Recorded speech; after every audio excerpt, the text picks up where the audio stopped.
이 시간에는 누가복음 지난 시간에 9장 22절까지 우리가 살펴봤습니다. 이 시간에는 23절부터 공부를 해보도록 하겠습니다. 누가복음 23절부터 27절까지 함께 읽고 26절까지 함께 읽고 공부해 보도록 하겠습니다. 다 찾았죠? 네. 또 무리에게 이르시되 아무든지 나를 따라오려거든 자기를 부인하고 날마다 제 십자가를 지고 나를 따를 것이니라. 누구든지 제 목숨을 구원하고자 하면 잃을 것이요 누구든지 나를 위하여 제 목숨을 잃으면 구원하리라. 사람이 만일 온 천하를 얻고도 자기를 잃든지 빼앗기든지 하면 무엇이 유익하리요? 누구든지 나와 내 말을 부끄러워하면 인자도 자기 아버지와 거룩한 천사들의 영광으로 올 때 그 사람을 부끄러워하리라. 아멘. 예수님께서 이제 죽음을 목전에 두고 계십니다. 죽음을 목전에 두고 십자가의 죽음을 목전에 두고 계시는 바로 그때입니다. 지난 시간에 우리가 그 20여절 보니까 예수님께서 많은 고난을 받고 장로들과 대제사장들과 서기관들에 의해서 버림받아서 죽임을 당하고 제3일에 일어나 부활하리라 이렇게 제자들에게 말씀해 주신 그 광경을 우리가 봤습니다. 그 당시 제자들이 3년 반 동안을 예수님과 함께 다녔지만은 그 제자들이 우리처럼 완전하지 않습니다. 우리는 그 당시 제자들보다 완전한 상태에 있어요. 무슨 얘기냐면은 우리는 예수님께서 태어나신 그 순간부터 예수님의 역사에 대해서 성경을 통해서 하나님의 말씀을 통해서 하나님께서 우리에게 이미 가르쳐 주신 것을 통해서 우리는 다 알고 있어요. 예수님께서 돌아가시는 그것까지도 알고 있어요. 우리가 이 시대로 돌아가서 우리가 제자들의 입장이라면은 청청병력과 같은 그런 거고 앞으로 일어날 일에 대해서 모르고 있기 때문에 여러 가지로 복잡한 생각이 많이 들 겁니다. 그런데 우리가 그 모든 것들을 알고 있는 우리가 지금 와서 생각하면 예수님께서 그 당시에 십자가에서 돌아가시지 않았더라면은 과연 어떻게 됐을 것인가? 지금 우리 상태는 어떻게 될 것인가? 어떻게 우리의 미래는 될 것인가? 라고 생각하면 끔찍하지 않습니까? 그런데 이 제자들은 이제 예수님의 그런 말씀에 대한 그런 것들을 아직도 모르고 있단 말이죠. 예수님하고 같이는 있었지만은 그 모든 것들을 보지를 못하고 예수님께서 돌아가신 이후에 진짜 참 자유, 참 진리, 참 복음이 무엇인지를 맛보지 못한 사람들이거든요. 그러니까는 예수님과 함께 있으면서 많은 것을 깨닫고 많은 것들을 얻었지만은 그러한 부분적인 것들에 대해서는 아직도 지혜가 없습니다. 알질 못합니다. 그렇기 때문에 불신이 있을 수밖에 없는 거죠. 예수님의 말씀을 온전히 다 믿고 예수님께서 주신 그 말씀에 꿈과 소망을 갖고 주님을 의지하고 했었어야 되는데 아직까지 그 단계가 되어 있지 않다라고 하는 것을 우리가 성경을 통해서 알 수 있습니다. 그래서 이 제자들은 부분적으로는 깨닫지 못했습니다. 그리고 또 부분적으로는 불신앙을 갖고 있었습니다. 그래서 또 하나님께서 여러 가지 말씀으로 앞일에 대한 것을 숨기신 부분도 있습니다. 그래서 그 사람들은 예수님께서 십자가에서 돌아가신 후에야만 주님께서 메시아의 역할, 메시아의 참 역할이 뭐였구나, 모든 사람을 구원하는 그러한 그 역할이 뭐였구나 라고 하는 것을 십자가에서 돌아가신 이후에야 참으로 깨닫게 되면서 그때부터 믿음의 큰 그릇을 갖고 주님과 함께 했던 그때 말씀을 기억하면서 복음의 사역을 하는 참 제자들의 모습들을 우리는 볼 수 있습니다. 이제 그러한 상황에서 예수님께서 제자들에게 하신 말씀입니다. 예수님께서 이 제자들과 사람들한테 얘기하는 거, 어떤 사람이 나를 따라오려거든 자신을 부인하고 날마다 자기 십자가를 지고 나를 따라야 된다. 이런 말씀을 하고 계세요. 성경에서 나를 따르는 사람을 이제 제자라고 하는데, 이 제자라는 단어와 가장 가까운 현실적인 용어는 예를 들면은 실습생이 될 겁니다. 실습생 중에서도 예를 들어서 의대 가면 의대생들이 그렇죠. 이론으로 배우고 이제 본과를 다 마치고 나면은 인턴, 레지던트, 그다음에 스텝이 돼서 이 실습을 하는 거예요. 병원을 다니면서 공부로 배웠던 것을 이제 병원에서 내과면 내과, 이제 자기가 지정된 과를 가가지고 그 선생님, 그 교수님 밑에서 졸졸 따라다니면서 직접 환자를 보면서 환자의 상태와 뭐하고, 우리 선생님이 이럴 경우에는 많은 케이스를 보면서 자기가 실습도 해보고 이제 교수가 하라는 대로 하면서 따라서 배우게 되는 겁니다. 그런데 제자라는 거는 그렇게 생각하는데 보면은 그냥 1년 의대에서 6년 동안 그림으로 보고 학문으로 배우고 외우고 사람의 인체에 대해서 다 배우는 거죠. 해부도 해보고. 하지만 그거하고는 틀리다라고 하는 겁니다. 그 이상의 것이 인턴, 레지던트, 스텝이 되면서 이제 함께 하게 되는 거죠. 그래서 제자는 스승과 함께 생활하고 같이 그 일들을 하면서 스승으로부터 손수 배우는 사람을 제자다 이렇게 얘기할 수가 있습니다. 그런데 현재 너무나 많은 기독교인들, 그리스도인들이 이 지식을 이렇게 성경 공부를 해서 또 이 지식적으로 하나님 하면 하나님에 대해서 쭉쭉 다 읊고, 예수님 하면 예수님의 태어나심부터 뭐 사역에 대해서 또 거기에 대해서 충분히 많은 그 지식을 얻을 수 있죠. 하지만 그러한 지식을 실제로 적용하지 않기 때문에 제자라고 볼 수는 없습니다. 그렇죠?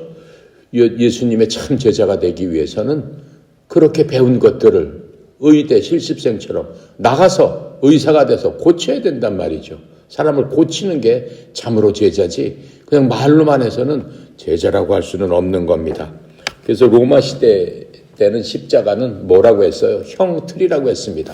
사람을 죽이는 그러한 수단에 불과한 거였습니다. 그래서 십자가라는 말 자체가 수치심, 십자가에 올라가는 사람은 악인 중에서 가장 악인 사람을 십자가에서 십자가형으로 죽이는 겁니다. 그래서 수치심과 또 그 십자가라는 거는 죄책감과 또 고통과 사람들이 가장 증오하는 거부감의 상징이었습니다. 지금은 예수님의 상징이었지만은 그 당시는 형틀로서 아주 끔찍한 것이었습니다. 십자가보다 더 비열한 죽음은 없었습니다.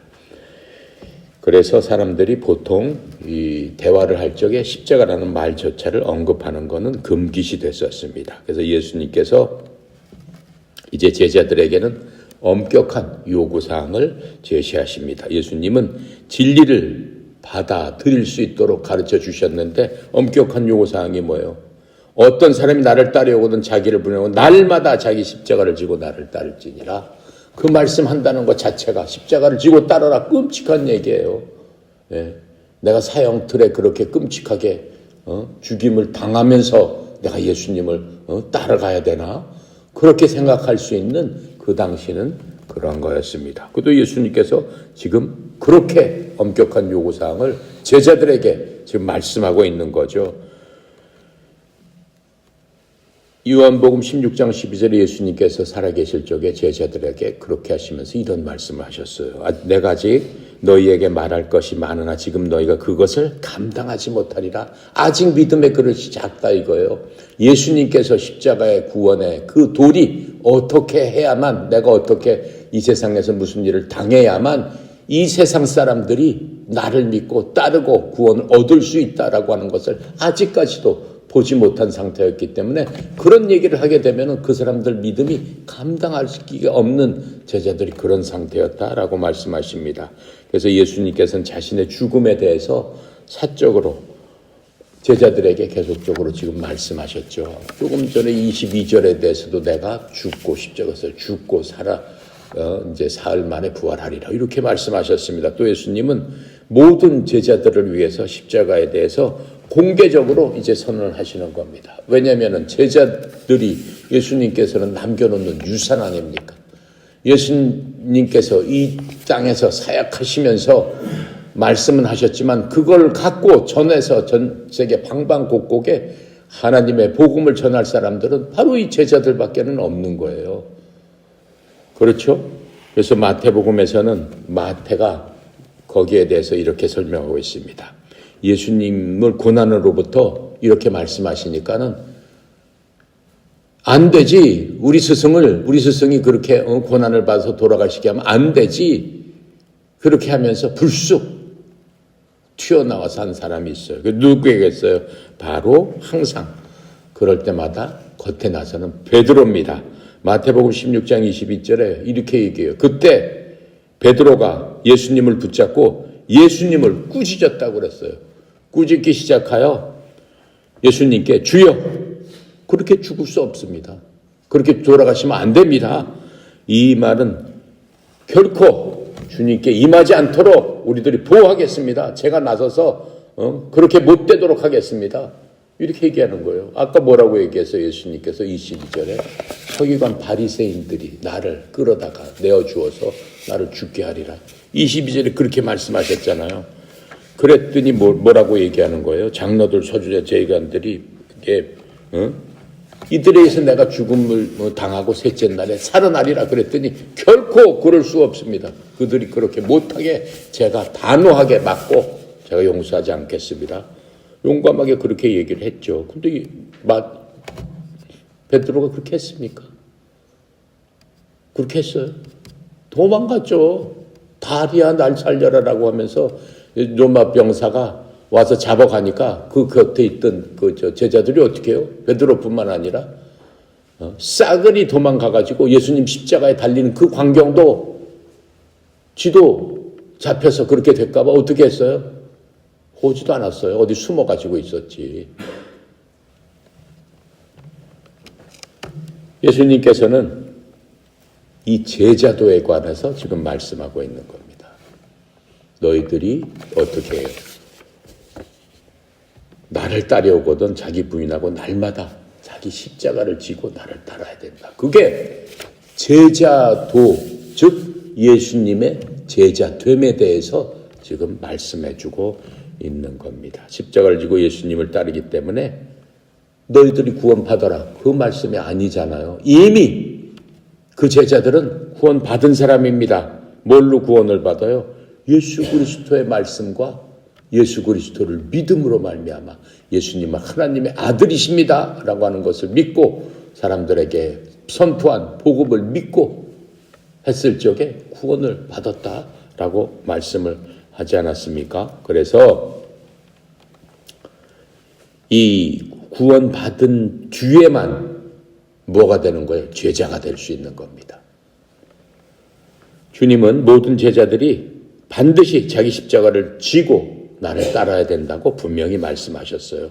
이건 구원의 문제가 아니죠. 이미 구원받은 사람한테는 구원은 한 번으로 족한 겁니다. 일생에 한 번 구원받게 되면은 그 순간부터 영원히 하나님의 자녀로서 하나님의 호적에 입적이 되기 때문에 호적을 넣었다 뺐다 하는 게 아니잖아요. 한 번 하나님의 자녀면은 끝까지 영원히 하나님의 자녀로서 하나님께서 자기 아들을 보호하기 시작한다라고 하는 겁니다. 그게 구원입니다. 그렇죠?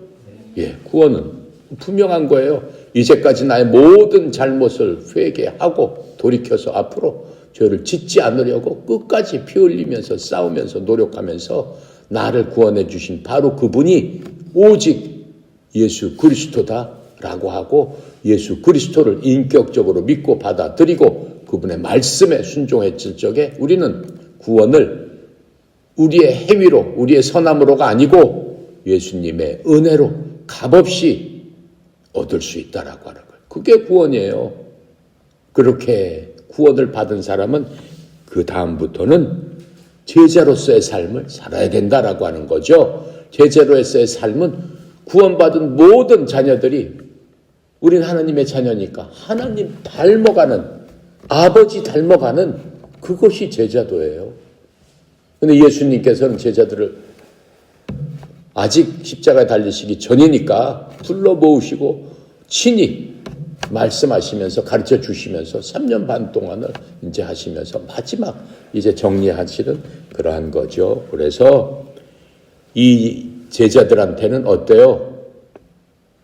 성화에 대해서 지금 가르쳐 주고 있는 거예요. 너희들이 이제 내 제자가 됐으니까 나를 따라야 되는데 십자가를 지고 따라야 된다. 이제 그렇게 말씀하고 계세요. 그러니까 제자들 입장에서는 그 말씀을 들으니까 너무 끔찍한 거야. 십자가를 지고 따르라니. 너무 끔찍하게 생각하니까 결코 그럴 수 없습니다라고 나서서 얘기했지만은 아직까지도 주님의 그 크신 뜻을 이해하지 못하는 거예요. 예수님의 십자가는 그런 십자가가 아닙니다. 예수님께서 이제 십자가 형틀이 뭘로 변하게 했습니까? 그 형틀이 은혜의 장소로 변하게 한 거예요. 그것을 지고 따르라라고 하는 건데 이 제자들은 그냥 그런 것들을 이해 못하기 때문에 자기 생각대로 그렇게 했던 것을 우리가 볼 수 있습니다. 그래서 구원받은 뒤에는 누구든지 예수님을 따르는 제자가 돼야 되는데 그 성화는 갈라디아서 2장 20절의 말씀입니다. 여러분 다 한 번씩 외웠죠? 성경책에서 엄청 중요한 거예요. 나는 그리스도와 함께 십자가에 못 박혀 죽었나니 지금 이 말씀을 하고 있는 거예요. 제자들한테 죽었나니 실제로 죽진 않았잖아요. 죽었으니까 어떻게 해요? 이제부터는 내가 사는 것이 아니요 내 속에 누가 사는 것이다. 그리스도께서 사시는 것이다. 그럼에도 불구하고 내가 예수님은 돌아가셨지만 여러분이나 나 죽었어요? 안 죽었잖아요. 예수 그리스도 믿어서 십자가에 다 죽었어요? 안 죽었잖아요. 그게 아니잖아요.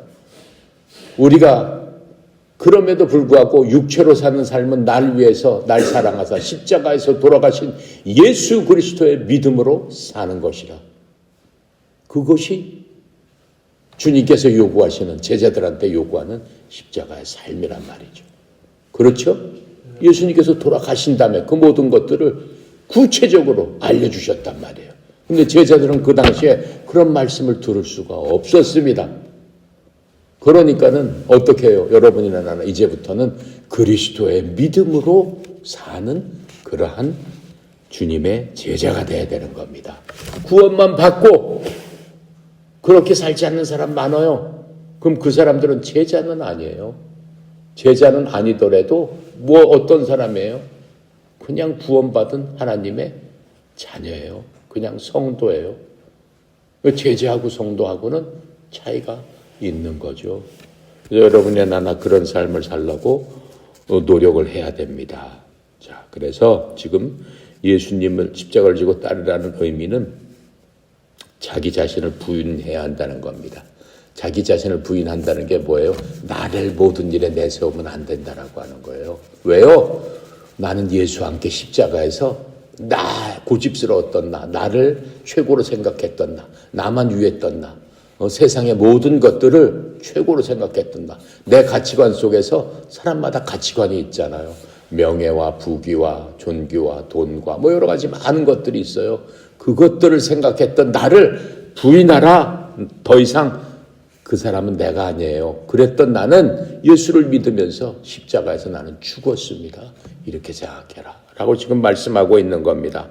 그래서 교만한 명예, 권세 이런 것들을 내세우지 말고 나는 그리스도의 믿음으로 살리라 라고 했으니까 예수 그리스도의 가치관인 윤리와 사랑과 섬김과 희생으로 우리가 만나는 가정에서나 교회에서나 직장에서나 사회에서나 학교에서나 뭐 어디에서나 그렇게 헌신하며 살아야 된다라고 하는 거예요. 그게 예수님께서 제자들한테 십자가를 지고 나를 따르라. 그렇게 사는 것이 예수님께서 원하시는 삶이다라고 하는 겁니다. 고린도전서 2장 2절에 이렇게 그 점에 대해서 바울 사도는 이렇게 고백합니다. 나는 너희 가운데 예수 그리스도 그 십자가에 못 박히신 그분 외에는 아무것도 알지 아니라고 결심하였느니라. 바로 십자가를 지고 따라가는 삶입니다. 이해가 갑니까? 그러므로 십자가는 내 자신을 드리는 고통과 희생 속에서 그분과 동일시되는 겁니다. 그러니까 오늘 내 삶이 예수 그리스도 안에서 예수 그리스도의 모습으로 내가 살았던가? 2000년 전에 예수님께서 날 위해서 내 속에 지금 나와 함께 계시는데 그분을 내가 존귀롭게 나타냈던가? 내 말과 내 생과 내 삶 속에서 그분을 나타냈던가? 항상 그러한 생각이 일치됐을 적에 어떻게 되는 거예요? 날 통해서 하나님께서 무엇을 받으신다? 영광을 받으신다. 영광을 받으시지 않겠어요?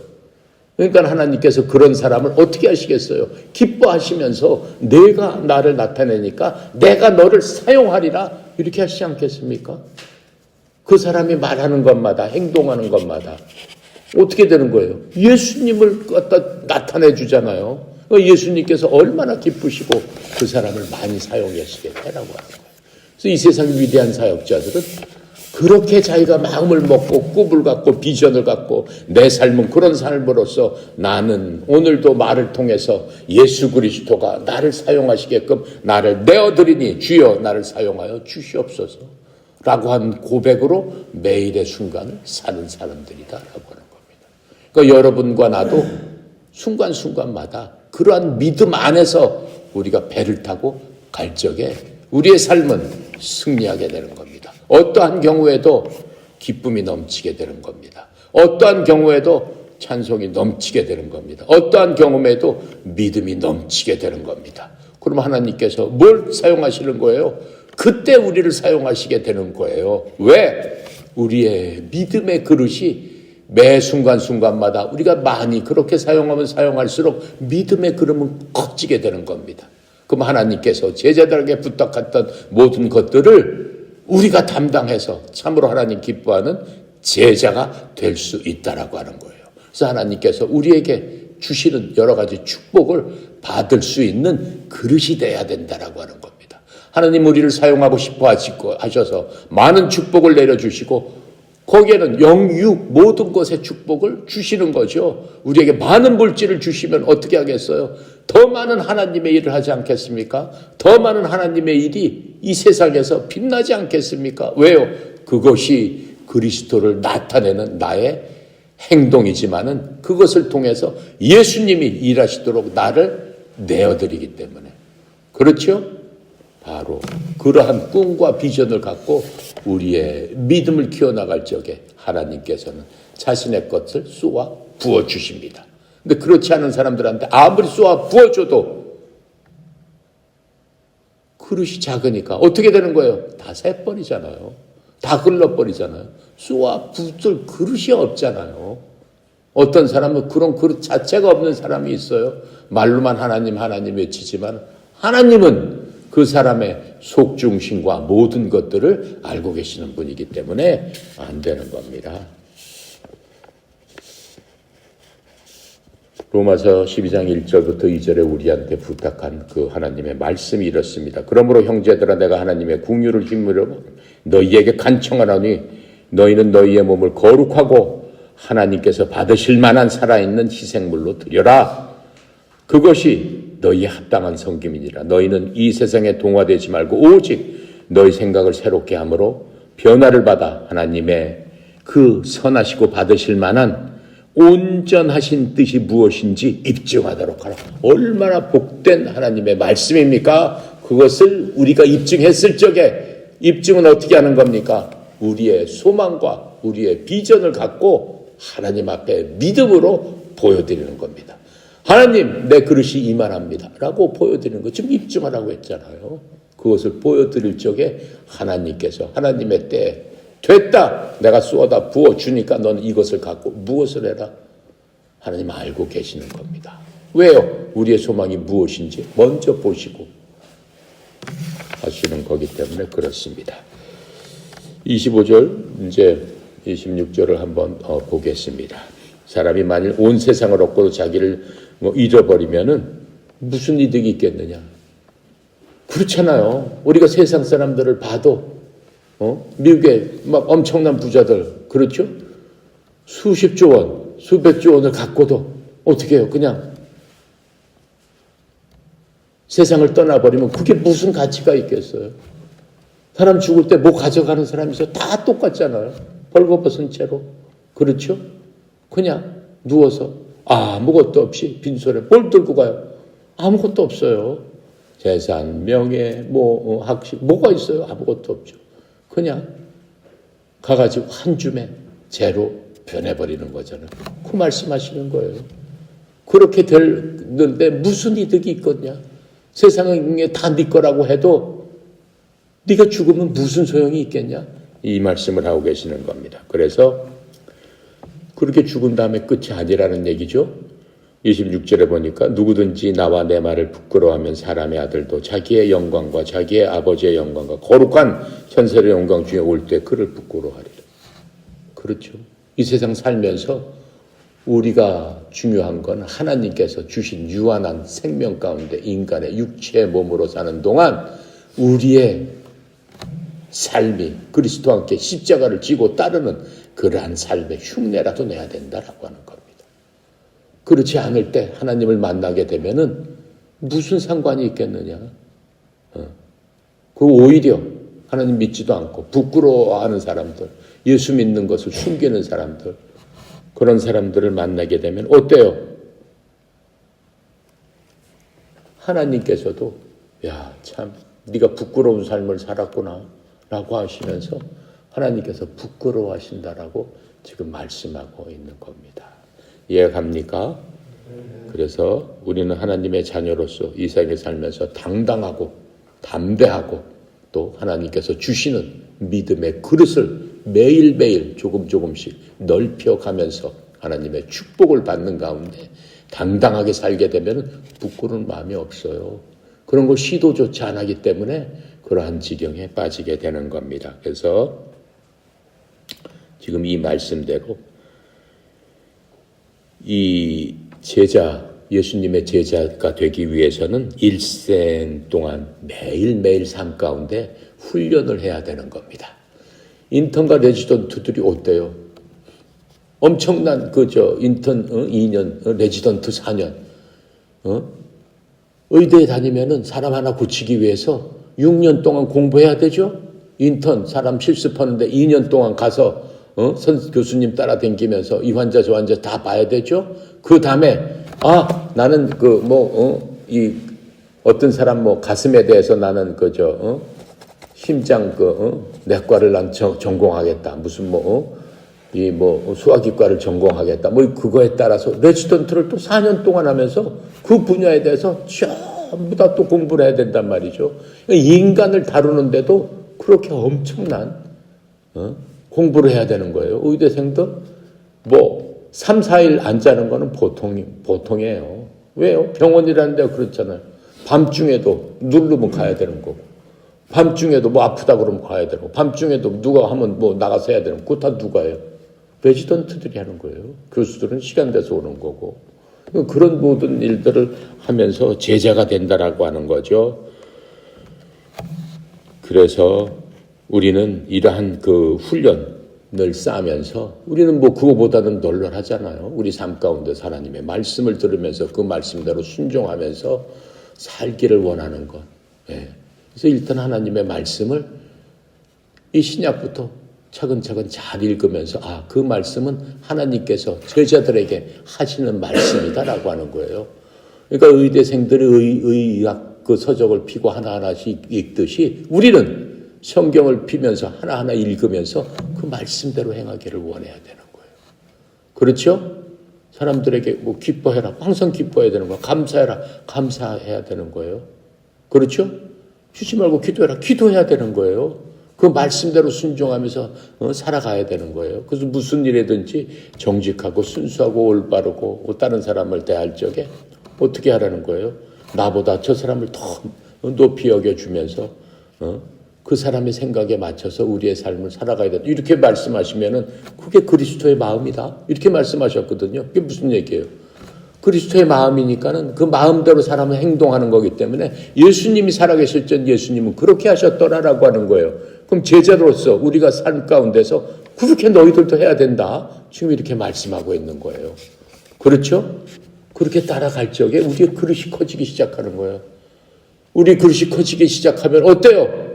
우리를 사용하시기 원하는 거예요. 하나님께서 말하셨잖아요. 내가 이 세상의 모든 일을 기도했을 적에 그 기도의 2배를 받고 싶거든 먼저 하나님의 나라와 의를 구하라. 그럼 세상 모든 것들을 배나 더하리라. 가정의 축복, 물질의 축복, 내가 갖고 있는 모든 축복 하나님께서 더해 주시겠다. 하나님의 제자들을 어떻게 해요? 고아처럼 내버려 주시겠습니까? 못 사는 채로 내버려 두시겠습니까? 세상에 낮은 사람처럼 낮은 위치에 그대로 버려 주시겠습니까? 그렇지 않다라고 하는 거예요. 하나님의 일을 하기 위해서는 그 사람도 높아짐에 따라서 더 많은 일을 할 수 있게 되는 거죠. 그렇죠? 대통령이 하나님의 일하는 거하고 길거리에 청소부가 하나님의 일하는 거하고 누가 더 많은 일을 하겠어요? 대통령이 있지 않겠어요? 대통령이 어떤 위치가 되면 정책적으로, 그렇죠? 국가적으로 그리스도의 가치관에 따라서 할 수 있는 거잖아. 그렇게 사용된 사람이 누구예요? 최근에 전 세계에서 누굽니까? 트럼프잖아요. 트럼프는 철저한 기독교 신자예요. 오바마 있고 다른 사람들이 있을 적에 대통령 되자마자 첫째 날 한 게 무엇이었습니까? 무엇이었어요? 옛날 오바마 대통령 뭐 이런 사람들이 있을 적에 바이든 대통령 있을 때 어떻게 했어요? 백악관에다가 큐어 축제 같은 거 있으면 무지개 띄워놓고 막 그랬잖아요. 트럼프가 되면서 어떻게 얘기했어요? 그런 거 다 없애버렸잖아요. 우리 세상에 인류는 둘밖에 없다. 남자하고 여자다. 중성은 없다. 미국은 없어요. 법적으로. 안 된다. 그랬잖아요. 왜? 하나님의 가치관에 따라서. 그렇죠? 성경에 그렇게 써있지 않냐? 그런 면에서 하나님의 대단한 제자고 하나님께서 쓰시는 거 아니겠습니까? 그 자리에서 본인이 선포해서 미국을 올바르게 가게 하는 그러한 제자로서의 역할을 다하는 것들을 우리가 이 세상에서도 볼 수 있는 겁니다. 자, 그래서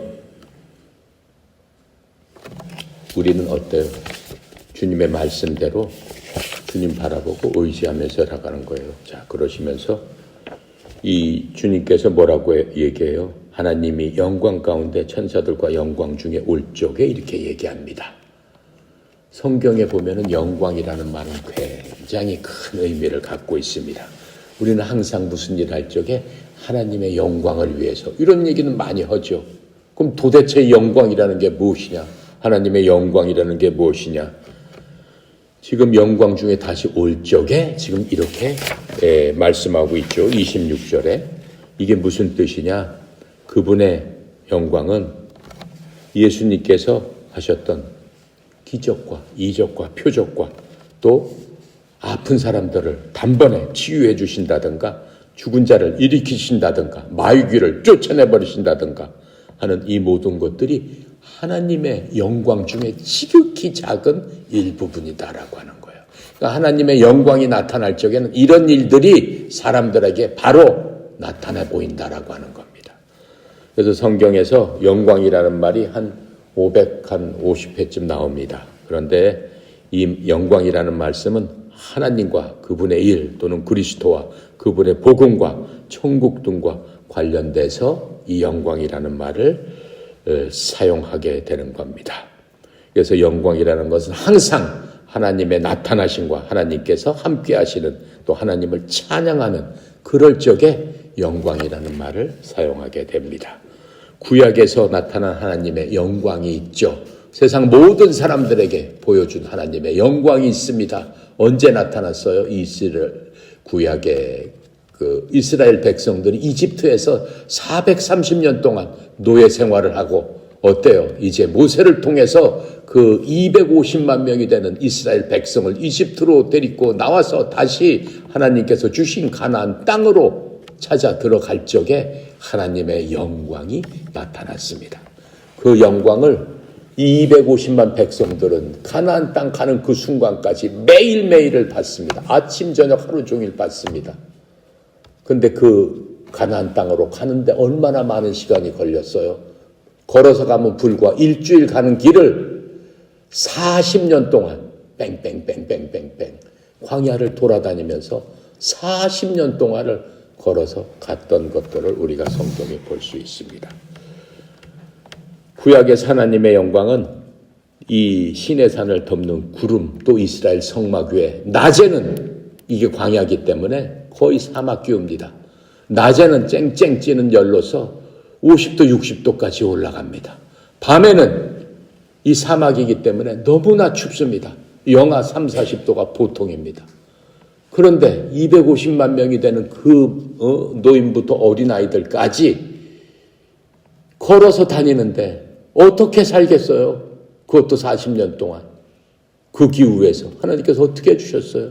낮에는 구름 기둥으로 햇빛을 가려주셨고 시원하게 해주셨고, 밤에는 하늘로부터 불을 내려서 불기둥으로 난로처럼 곳곳에 불기둥을 해가지고 불기둥 하나를 통해서 200만 명이 다 따뜻하게 잠을 잘 수 있도록 해주시지 않았습니까? 그것뿐만 아니잖아요. 옷을 빨 데가 어디 있습니까? 옷과 신발이 헤어지지 않도록 하나님의 영광을 보여주셨고, 그 백성들이 먹을 것이 어디 있습니까? 하나님께서 천사가 먹는 그 음식을 매일 아침마다 하늘부터 내려주셔서 모든 사람이 배부르고 맛있게 먹을 수 있도록 그 영광을 보여주시지 않았습니까? 또 그것뿐입니까? 250만 명이 먹을 물이 어디 있겠어요? 사막인데, 메마른 땅인데, 그 메마른 땅에 250만 명이 매일매일 그 물을 먹도록 하나님께서 바위를 통해서, 그렇죠? 이 땅에서 물이 솟아나서 먹을 수 있게끔 하나님께서 보여주신 그 모든 것들이 하나님의 영광이 되는 겁니다. 실로 하나님의 은혜와 선하심과 긍휼을 보여주심으로써 하나님의 영광을 드러냈던 겁니다. 사람이 하나님은 직접 볼 수 없습니다. 하나님을 직접 본 사람은 그 자리에서 직사한다고 말씀해 주셨습니다. 출애굽기 33장 20절부터 23절에 보면은 이스라엘 백성들이 그 사막에 있을 때입니다. 또 하나님께서 이르시되 나를 보고 살 자가 없을 터이므로 내가 모세에게 한 얘기입니다. 내 얼굴을 보지 못하리라 하시니라.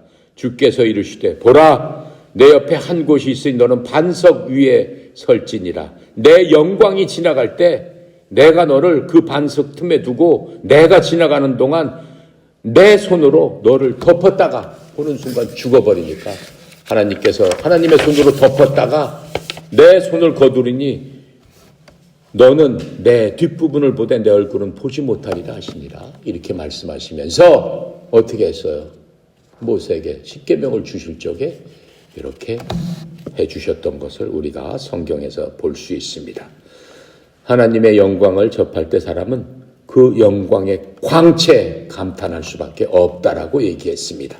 하나님의 영광을 한번 딱 보게 되면은 심장이 멎는 것 같습니다.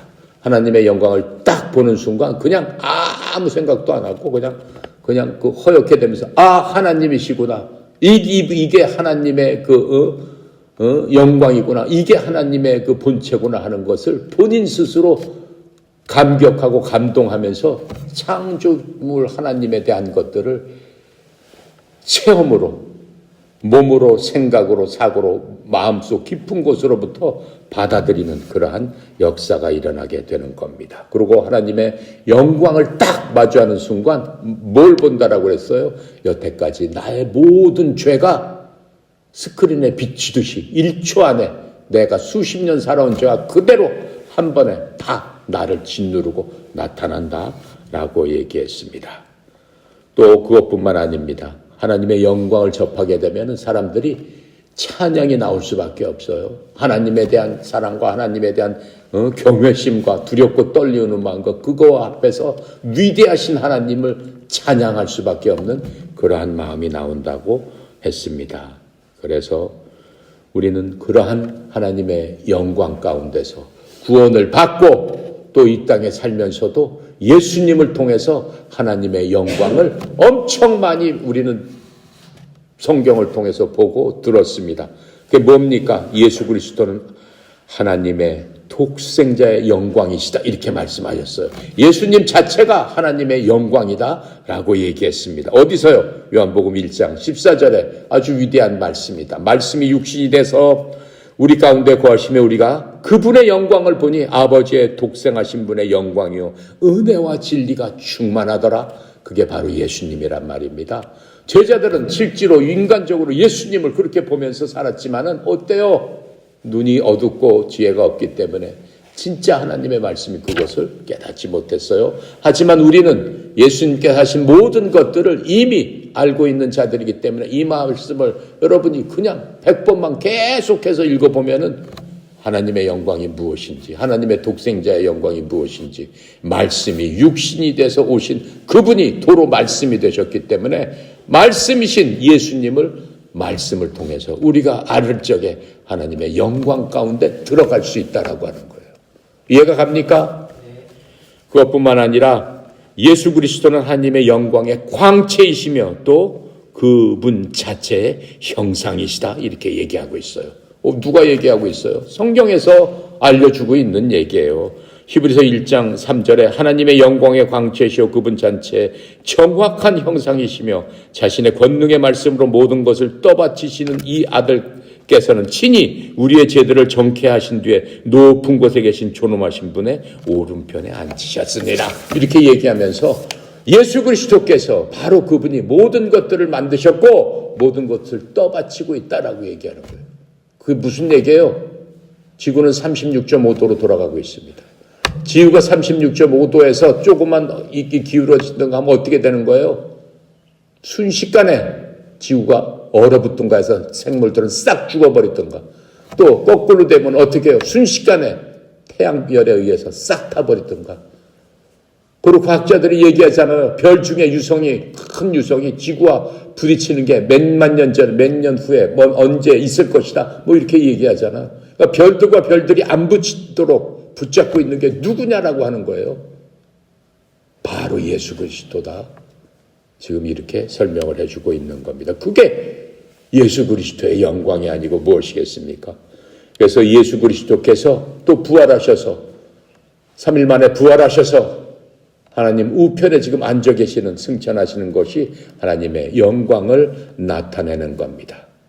또 이 모든 것들 또 무엇보다도 십자가는 죄에 대한 예수 그리스도의 승리로서 하나님의 영광을 드러냈다라고 얘기하고 있습니다. 예수 그리스도가 십자가에 돌아가심으로 말미암아 돌아가신 순간 마지막에 무슨 말씀하시고 돌아가십니까? 다 이루었다라고 하시면서 아버지여 내 영혼을 주께 맡긴나이다. 내 영을 맡기나이다 하고 어때요? 숨을 거두시니라. 다 이루셨다는 게 뭐예요? 그 영광을 드러냈다는 거예요. 뭘 다 이뤘다는 거예요? 마귀의 권세와 죽음을 물리치셨다라고 하는 거예요. 우린 죽지 않습니다. 하나님의 그리스도의 영광 때문에. 우린 죽어서 지옥에 못 갑니다. 십자가에서 예수님께서 마귀의 권세를 물리치시고 우리를 죽음으로부터 구출하셨기 때문에 지옥에서부터 우리를 구출해서 하나님의 나라로 데려가셨기 때문에 못 간다라고 하는 겁니다. 그게 예수 그리스도의 영광입니다. 그래서 고난을 통해서 이렇게 영광에 들어가신 그리스도를 믿는 우리는 그리스도의 인도를 받아서 그분과 함께 어떻게 되는 거예요? 영광을 받기 위해 현재 고난도 기쁘게 받을 수 있다라고 하는 거예요. 그래서 우리는 비전을 갖고 소망을 갖고 우리에게 주신 그 하나님의 위대하신 영광에 참여하고 성경에서 분명히 얘기했잖아요. 우리가 천국에 갔을 적에 하나님의 나라에 임했을 적에 상속 유업의 상속자다. 너희들은 상속자다. 뭐의 상속자예요? 하나님의 유업에 참여하는 자로서 내가 너희들을 구원한다.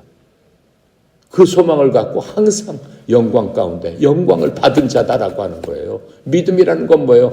바라는 것의 실상이요 보지 못하는 것의 증거니. 그러니까 여러분이 하나님 믿는다라고 하면은 그러한 소망을 붙잡고 그것은 내 것이고 이미 받은 줄로 믿어라. 그게 믿음이다. 이해가 갑니까? 네. 자, 그래서 주님께서 우리의 정체성에 대해서 이렇게 설명해 주셨어요. 이 마음은 여러분 마음속에 항상 외우고 그 외운 것들을 항상 힘들고 어려울 때마다 끄집어내서 다시 나를 그것으로 뒤집어 세워야 되는 겁니다. 베드로전서 2장 9절에 뭐라고 얘기했어요? 그러나 너희는 선정된 세대요 왕가의 제사장이요 거룩한 민족이요 특별한 백성이니 이것은 너희들을 어둠에 불러내어 자신의 놀라운 빛으로 돌아가게 하신 분에 대한 찬양을 너희에게 전하게 하려 함이라. 여러분과 나는 선정된 세대예요. 왕가의 제사장이에요. 특별한 백성이란 말이에요. 누구한테? 하나님한테. 누가? 하나님께서 이러한 우리에게 가치를 주셨고 우리의 위치를 주셨기 때문에 우리는 그렇게 살고 그렇게 행동하고 그렇게 믿고 항상 그렇게 의지를 했을 적에 이 삶은 기쁜 삶이 되는 겁니다. 승리하는 삶이 되는 겁니다. 이해갑니까? 그리고 하나님께 항상 우리는 영광을 돌려야 되는 겁니다. 돌리라는 말은 하나님의 전지함 속에서 하나님의 진리를 고백하라는 거예요. 그러니까 우리가 기도할 때마다 그렇게 영광을 돌리고 천지 만물을 지으시고 나의 모든 죄를 사해 주시고 그렇죠? 예수 그리스도의 보혈로서 하나님의 자녀 삼으신 그게 진리잖아요. 그 하나님을 찬양합니다. 그게 영광을 돌리는 거란 말이죠. 이해가 갑니까? 그래서 항상 그 고백을 통해서 우리는 주님 앞에 나가야 됩니다. 근데 중요한 거는 현재 고난 다음에 항상 영광은 있는 겁니다. 하나님께서는 예수 그리스도의 그 극심한 고난 다음에 하나님의 보좌에 앉히셔서 어때요? 지금 하나님과 함께 계시는 그분이 고난을 통해서 가장 큰 영광에 올라갔듯이 우리도 이 땅에서 주님과 함께 주님의 제자로 살면서 이 세상에서 크고 작고 닥치는 그 고난 가운데서 주님께서 주시는 믿음으로 승리하고 매 순간순간마다 주님 앞에 나가는 것, 그것이 어때요? 영광을 받는 그런 길이다라고 주님은 다시 한번 우리에게 알려주고 있습니다. 우리는 그러한 삶을 살 적에 하나님의 제자로서 하나님께서 여러분을 선택하실 수 있고 여러분은 이 땅에서 정말 큰 일을 할 수 있는 여러분이라는 것을 기억하셔야 됩니다. 기도하고 마칩니다. 감사하신 하나님, 참으로 은혜 감사합니다. 오늘도 귀한 말씀을 통해서 우리가 새롭게 깨달아 알고 참 제자로서의 삶을 어떻게 살아야 되는지 주님 말씀해 주셨사오니 나를 따르려거든 십자가를 지고 나를 따르라 하신 주님의 십자가는 쉽고 가벼움이라 주여 말씀해 주셨사오니 아버지 하나님 이제부터는 주님의 십자가를 굳게 지고 주님과 함께 걷는 주님을 따르는 그러한 자가 되기를 원합니다.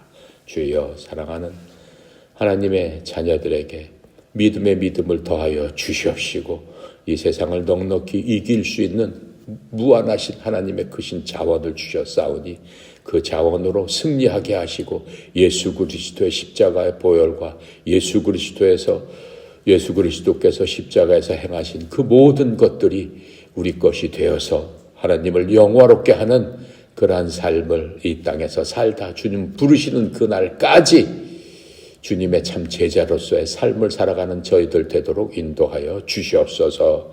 특별히 저희 협회를 사랑하셔서 사랑하는 제자들을 불러 모으시고 하나님의 말씀을 함께 나누게 하시니 주님 감사합니다. 협회에 속한 모든 하나님의 사랑하는 아들, 딸들에게 아버지 하나님이여 믿음을 주시옵시고 온전히 주와 함께 십자가를 지고 하나님의 일을 온전히 실시할 수 있고 행할 수 있는 그러한 놀라운 은혜도 베풀어 주시옵소서. 특별히 성령이 사장님 협회를 이끌어 나갈 적에 하나님의 무한하신 자원을 흘려보내는 그러한 통로로서 주님 세우셨사오니 필요한 곳곳마다 아버지 하나님 주의 종을 통해서 필요가 채워지고 필요로 아버지 하나님 은혜 받은 사람이 하나님 앞에 나가서 찬양하고 하나님의 참 제자들이 다 될 수 있도록 인도하여 주시옵소서. 오늘도 모든 것 주께 의탁드립니다. 감사드리며 우리 주 예수 그리스도 이름으로 기도드렸습니다. 아멘. 네.